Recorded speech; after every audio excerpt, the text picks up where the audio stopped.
నుంచి వెనగల రాము గారి తాలూకి అట్టహాసంగా ప్రారంభమైంది. ఏమంటారు సార్, ఏం చెప్తారు? ఈ రోజు నామినేషన్ కార్యక్రమం జరుగుతూ ఉంది. ఏంటి నామినేషన్ కార్యక్రమం కాదండి, విజయోత్సవ కార్యక్రమం. ఆయన విజయానికి తొలి అడుగు ఇవాళే పడింది. గుడివాడలో 20 సంవత్సరాల నుంచి ఏకఛత్రంగా పరిపాలిస్తున్న ఎమ్మెల్యే ఎవరైతే ఉన్నారో ఆయనకి ఈసారి ఈ ఎన్నికల్లో ఘోర పరాభవం తప్పదు. వెనుగండ్ల రాము గారు ఆయన వచ్చిన కాడి నుంచి ఎన్నో సేవా కార్యక్రమాలు చేస్తూ ఆపదలో ఉన్న వాళ్ళని ఆదుకుంటూ తన మన అనే భేదం లేకుండా అందరికీ అండగా నిలుస్తున్నారు. అలాంటి వ్యక్తులు రాజకీయాల్లోకి రావాలి. ఇవాళ గుడివాడలో ఆయన వచ్చారు. గుడివాడలో ఆయన వచ్చిన తర్వాత ముఖ్యంగా అన్నా క్యాంటీన్ ద్వారా పేదలకు కడుపు నింపటం అయితే ఏంటి, హెల్త్ క్యాంపులు, అలాగే నిరుద్యోగులకి జాబ్ మేళాలు పెట్టి ఉద్యోగాలు ఇవ్వటం అయితే ఏంటి, అలాగే రైతులకి ముఖ్యంగా చాలా గ్రామాల్లో కాలువ పూడికి తీతలని, పంటకాల పూడికి తీతలని ఇలాంటివన్నీ చేయించారు. యాక్చువల్గా ఇక్కడ ప్రభుత్వం చేయాల్సిన పనులు కూడా కొన్ని చేయలేకపోవటం, ఆ రైతులు కష్టాలు చూసి ఆయన చేయించడం జరిగింది. ఒక ఎమ్మెల్యేగా లేకపోయినా ఆయన ప్రజలకి దగ్గరగా ఉండి ఇంత చేశారు. రేపు పొద్దున నేను ఎమ్మెల్యేగా గెలిస్తే అంటే ఇక్కడ ఉండరు, ఎమ్మెల్యేగా గెలిచిన తర్వాత ఆయన వెళ్ళిపోతారని మాట్లాడుతూ ఉన్నారు మీ అపోజిషన్ వాళ్ళు. ఆయన పుట్టింది ఈ ఊరు, చదువుకున్నది ఈ ఊరు అండి, ఇంకెక్కడ ఉండరు. ఆయన సేవా కార్యక్రమాలు ఇక్కడే చేస్తున్నారు కదా, ఎక్కడో చేయట్లేదు కదా. వీళ్ళు కొత్త ఎలివేషన్ ఇస్తున్నారు. కొడాలని మాస్ నాయకుడు, రాము గారు మాస్ నాయకుడు అంటే ఏంటి వాళ్ళ ఉద్దేశంలో? మాస్ నాయకుడు అంటే మాస్ నాయకుడు అంటే 10 మందికి అండగా నిలవటం, ఇబ్బందుల్లో ఉన్న వాళ్ళని ఆదుకోవటం, 10 మందికి సాయం చేయటం, ఎంప్లాయ్మెంట్. ఇప్పుడు మాస్ అంటే ఏముందండి, మాస్కి 100 రకాల అర్థాలు 100 మంది చెప్తుండొచ్చు. ఇప్పుడు మన చుట్టూ ఉన్న వాళ్ళు, మన చుట్టూ ఉన్న సమాజాన్ని బాగు చేయటం, మన చుట్టూ ఉన్న సమాజంలో మంచి మార్పులు తీసుకురావటమే అసలైన మాసిజం. అది ఆయన చేస్తున్నారు. ఏమనిపిస్తుంది మీకు గుడివాడ ప్రజలుగా చెప్పండి? 20 సంవత్సరాలు ఒక అభివృద్ధి లేకుండా, అభివృద్ధి అనేది ఏమీ లేకుండా 4 సార్లు ఆయన గెలిపించారే. మళ్ళీ ముఖ్యమంత్రి జగన్ వచ్చేసి మళ్ళీ గెలిపించండి, మీకు అభివృద్ధి చేపిస్తాను, నేను దగ్గరున్నాను అన్నాడు మొన్న. విన్నారా? ఒక సూటి ప్రశ్న అండి. 20 సంవత్సరాల నుంచి ఎమ్మెల్యేగా ఉండి మంత్రిగా మొన్న అయ్యారు. అప్పుడు కూడా మంత్రిగా ఉండి కూడా చేయలేని అభివృద్ధి ఇప్పుడు ఇంకో అవకాశం ఇస్తే ఆయన ఎట్లా చేస్తారండి? ఎట్లా చేస్తారు? ఇప్పుడు గతంలో 3 సార్లు నేను ప్రతిపక్షంలో ఉన్నాను, సో నాకు అభివృద్ధి చేయడానికి అవకాశం లేదని చెప్పారు ఆయన. మరి ఇప్పుడు వైఎస్ఆర్సీపీ ప్రభుత్వం వచ్చిన తర్వాత సుమారు 2-2.5 సంవత్సరాలు ఆయన మంత్రిగా ఉన్నారు కదా. మంత్రిగా ఉండి ఆయన చేసిన అభివృద్ధి కార్యక్రమాలు ఏంటి? ఏమీ లేవండి. వైఎస్ఆర్సీపీ ప్రభుత్వం మాటలకి ఎలా పరిమితమైంది మీద గుడివాడ నియోజకవర్గానికి కూడా అభివృద్ధికి నోచుకోలేదు. ఏం చెప్తా తమ్ముడు? టిట్కో ఇల్లు ఉన్నాయి కదా, టిట్కో ఇల్లు 9 నెలలు అయింది వెళ్ళి. 9 నెలల్లోంచి 8 నెలల దాకా ఏం వాటర్ లేదు, ఏం లేదు. వాటర్ లేదు, సరిగ్గా వాటర్ లేదు. 2 రోజులకి 3 రోజులకి వచ్చాయి. ఈ లాస్ట్ 15 రోజుల నుంచి వస్తాయంట. ఎందుకు? ఎలక్షన్స్ వల్ల. గుడివాడ నీది కాదు, నాది కాదు, మనందరిదే. గుడివాడలో టీడీపీ జెండా ఎగురుద్ది. మార్పు మొదలైంది, చూసుకోవచ్చు. మరి మేము గెలుస్తాం, మళ్ళీ మాదే విజయం అని అంటున్నారు వాళ్ళు. ఎవరన్నా అన్నదే?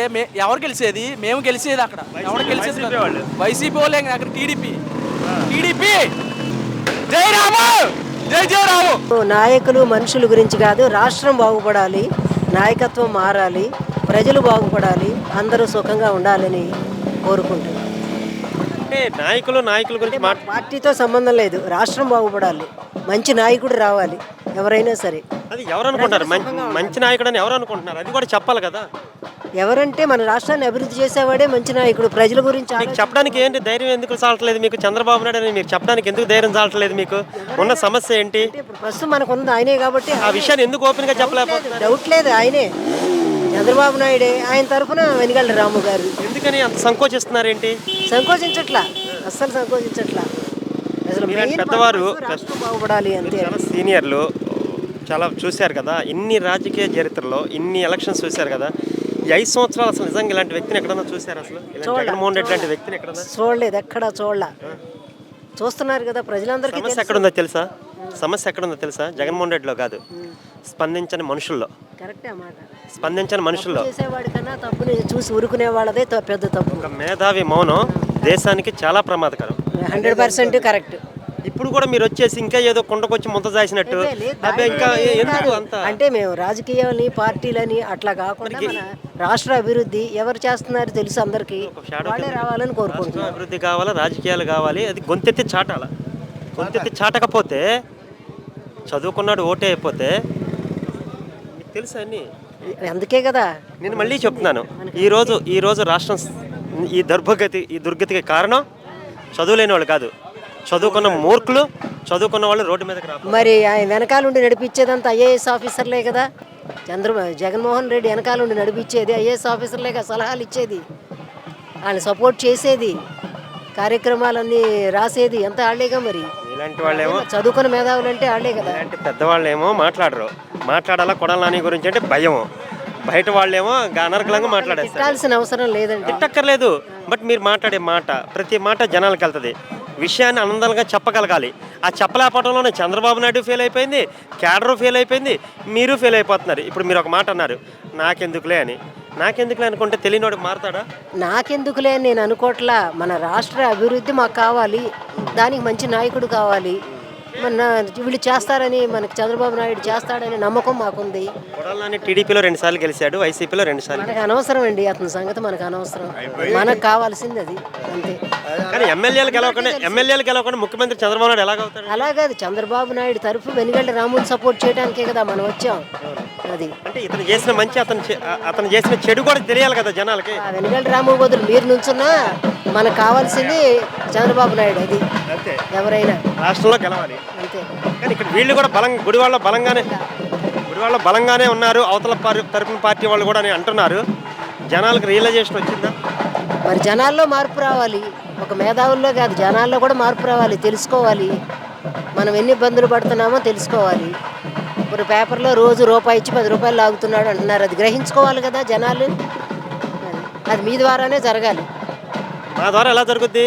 మీలాంటి వాళ్ళు మీడియా చెప్తుంది. ఎవరు చెప్తుంది? అసలు మాట్లాడడానికి కూడా మైక్ ముందు పెడితే డల్లాస్లో మా అమెరికాలో మా అమ్మాయి ఉంది ఏమైనా చేస్తాడు, డల్లాస్లో మా మనవరాలు ఉంది ఏమైనా చేస్తాడు అనుకునే సమాజంలో మార్పు సాధ్యపడతా? అయినా సరే మీడియా ద్వారానే ఏదైనా మేము చేస్తాం. మీరు ఏది మాట్లాడినా మనం చేస్తాం. కానీ మాట్లాడడానికి కూడా సంశయించే ఈ రోజుల్లో, రోడ్ల మీదకి వచ్చి భయపడే ఈ రోజుల్లో మార్పు రావాలంటే మీలాంటి వాళ్ళు మాట్లాడాలి. మార్పు కావాలండి కంపల్సరీగా. ఎలా ఉండబోతుంది సార్? ఈరోజు గుడివాడలో నుంచి నామినేషన్ కార్యక్రమం మొదలవుతా ఉంది. పెద్ద పండగలాగా జరుగుతుంది. అది ప్రజల్లో ఉన్న ఉత్సాహం. ఈ రాష్ట్రం బాగుపడాలని, ఈ నియోజకవర్గం బాగుపడాలని ప్రజల్లో వచ్చినటువంటి ఆవేదన అదంతా ఇవాళ కనపడుతుంది. తప్పకుండా ఆవేదనలో నుంచి వచ్చేటటువంటి ఆశయం, అలాగే రేపు రాబోయే రిజల్ట్ కూడా దానికి తగ్గట్టుగానే ఉంటుందని ఆశిస్తున్నాం. ఈసారి ఇది మరి ఈ నియోజకవర్గానికే కాకుండా రాష్ట్రం మొత్తానికి కూడా ఈ జరగబోయేటటువంటి ఈ పండగ లాంటి ఈ కార్యక్రమంలో ప్రతి ఒక్కళ్ళు పాల్గొని టీడీపీ, జనసేన, బీజేపీ కూటమికి తప్పకుండా గెలుపు ఇస్తారని ఆశిస్తాం. అంటే ఇతను బయట నుంచి వచ్చాడు, ఇక్కడ ఉన్నాడు, గెలిస్తే బయటకు వెళ్ళిపోతాడని వాళ్ళు ప్రచారం చేస్తూ ఉన్నారు. దాని మీద అది కరెక్ట్ కాదు. ఆయన ఇక్కడే ఉంటాడు.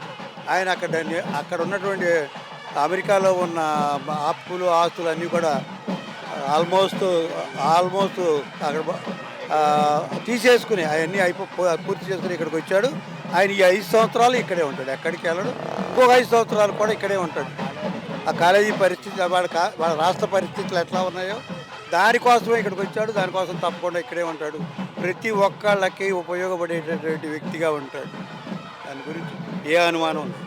ప్రజాస్వామ్యంలో రాజకీయాలు చేయడం అనేది రాజకీయ నాయకుల లక్షణం, హక్కు.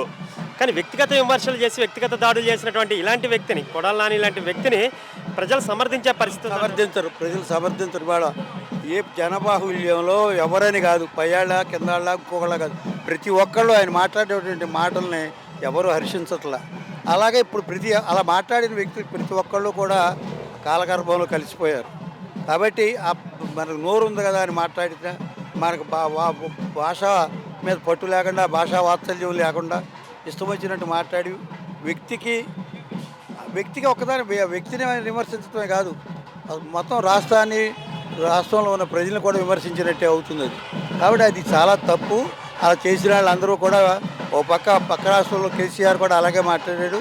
దానికి మూల్యం చెల్లించుకున్నాడు. తప్పకుండా ఈయన కూడా మూల్యం చెల్లించుకోవాల్సి వస్తుంది. ప్రజల్లో మార్పు కానీ, ప్రజల్లో వ్యతిరేకత కానీ మొదలైందా? మరీ ముఖ్యంగా రాష్ట్ర ప్రజలందరూ కూడా జగన్మోహన్ రెడ్డి ప్రభుత్వం మీద అసంతృప్తితో ఉన్న మాట నిజమేనా? ఏ స్థాయిలో ఉంది అసంతృప్తి? చాలా అసంతృప్తి, అన్ని వర్గాల్లో అసంతృప్తి ఉంది. కనపడని అసంతృప్తి, కనపడితే ఏమి ఇబ్బంది పడతామని అసంతృప్తి. ఉద్యోగుల్లో తప్పకుండా పైనుంచి కింద వరకు అసంతృప్తి ఉంది. మరి అలాగే ఓసీల్లో ఉంది, బీసీల్లో ఉంది, ఎస్సీల్లో కూడా ఉంది అసంతృప్తి. మరి కార్మికులు ఇసుక దొరకకపోతే ఇసుక దారిని 10 రూపాయలు ఇసుక 1000 రూపాయలు చేస్తే జరిగినటువంటి ఆ దుర్మార్గం, ఆనాడు జరిగినటువంటి అలాగే అన్ని రంగాల్లో కూడా ఎవ్వరూ సుఖంగా లేరు. ఉద్యోగులు సుఖంగా లేరు. ఉద్యోగులకి ఎన్ని అగచాట్లు పడుతున్నారో అలాగే విద్యారంగం మొత్తం పాడైపోయింది. నాకు తెలుసు దాన్ని. I'm also one of the persons involved in the education.